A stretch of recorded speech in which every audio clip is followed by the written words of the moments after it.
નમસ્કાર, હું રાકેશ પંડ્યા. મહીસાગર જિલ્લાના બાલાસિનોર તાલુકામાં બનેલી એક ઘટનામાં મારનો ભોગ બનેલ એક સગીર યુવક અને તેના પરિવારે ન્યાય માટે તંત્ર પર મક્કમ ભરોસો વ્યક્ત કર્યો છે. ન્યાયની આ સાથે સગીર અને તેના પિતા સમાજના અગ્રણીઓએ લુણાવાડા સ્થિત જિલ્લા પોલીસ અધિક્ષક એસપી કચેરીની મુલાકાત લીધી હતી. પીડા ભૂલી ન્યાય માટે મક્કમ ડગલા ઘટનાની ગંભીરતા વચ્ચે પણ સગીર યુવકની હિંમત જોવા મળી હતી. શારીરિક ઈજા અને પીડા હોવા છતાં સગીર યુવક હાર માનવાને બદલે ન્યાય મેળવવા માટે મક્કમ હતો. અન્ય એક વ્યક્તિના સહારે ચાલીને તે જિલ્લા પોલીસ વડાની કચેરીએ પહોંચ્યો હતો. સગીરના પિતા પણ પોતાના પુત્ર સાથે ખભે ખભા મિલાવીને ચાલીને આવ્યા હતા, જે ન્યાય મેળવવા માટે તેમની તીવ્ર ઈચ્છાશક્તિ દર્શાવે છે. કચેરીના પ્રાંગણમાં સગીર યુવકે પોતે ન્યાય માટે અવાજ બુલંદ કર્યો હતો.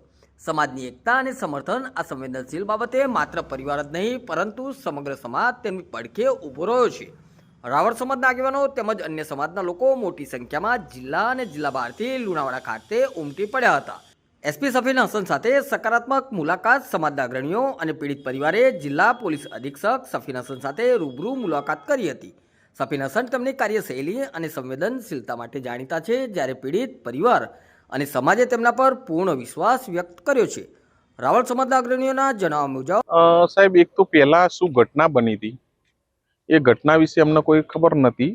એટલે પછી અમે પહેલા તો બધી ઘટના મેળવી, એની ફરિયાદ તૈયાર કરી અને સંલગ્ન police station Balasinor police station એ ફરિયાદ ટાઈપ કરી અને પીડિતના પિતા સાથે જઈ અને ફરિયાદ ત્યાં આપી. અને સફી હસન સાહેબ એક બહુ સારા આઈપીએસ ઓફિસર છે.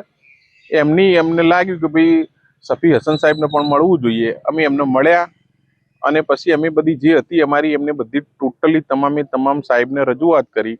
સાહેબે રજૂઆત કરતો જોરદાર રીતે એમનો સમાજનો એક રિસ્પોન્સ આપ્યો અને એમને એવું કહ્યું કે આમાં જે પણ દોષિત હશે એને હું પૂરેપૂરી કડકમાં કડક સજા કરીશ, એવું એમને પૂરેપૂરી સમાજને એમને ખાતરી આપી. ધવલસિંહ બાપુ અને માનસી ચૌહાણ બાપુએ બંને પણ એક અમારા સમાજ માટે એમને જે પણ કામ કર્યું અમે એમનો પણ આભાર માનીએ છીએ.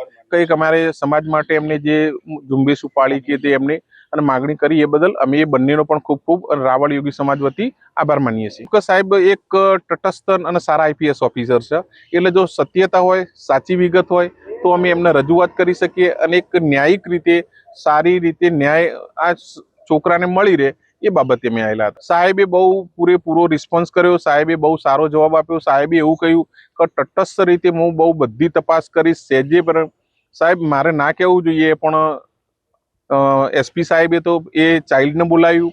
એ ચાઇલ્ડનું એમને ઇન્ટરવ્યુ એમની જોડે બધી પૂછતાછ કરી.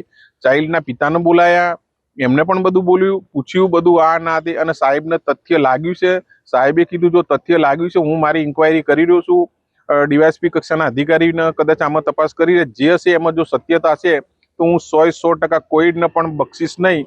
અને અમને બધાને પણ એવો વિશ્વાસ છે કે સાહેબે 1.5 કલાક બેસાડ્યા, બધાને વન બાય વન બધાનું ઇન્ટ્રો કર્યો, પૂછ્યું અને સાહેબે સાચી જે વિગત હતી એ મેળવી અને આગળની કાર્યવાહી કરવાની એમને બધાને પૂરેપૂરી ખાતરી અને ભરોસો આપ્યો છે. સાહેબ ફરિયાદ બાબતે તો અમે એમને લેખિત બીએનએસની સેક્શનો અને જ્વેનાઇલ જસ્ટિસ એક્ટની જે સેક્શનો મુજબની હતી એ ફરિયાદ ડ્રાફ્ટ કરી પીડિત પરિવારના જે પિતા હતા એમને સાથે લઈ ગયા હતા અને ત્યાં પોલીસ સ્ટેશન આપી છે. એ સાહેબ ફરિયાદ એમને લઈ લીધી છે. એ તો સાહેબ ફરિયાદ એફઆઈઆર કરવી એ ઇન્વેસ્ટિગેશન કરશે. જો એવિડન્સ મળશે તો સાહેબે એવું કહ્યું કે હું 100% એફઆઈઆર કરીશ અને કડકમાં કડક કાર્યવાહી થશે એ પૂર્તતા રાખી અને હું આ તપાસ કરાવીશ. એવી હસન સફી સાહેબે એમને પૂરો બધો વિશ્વાસ ખાસ ભરોસો આપ્યો છે.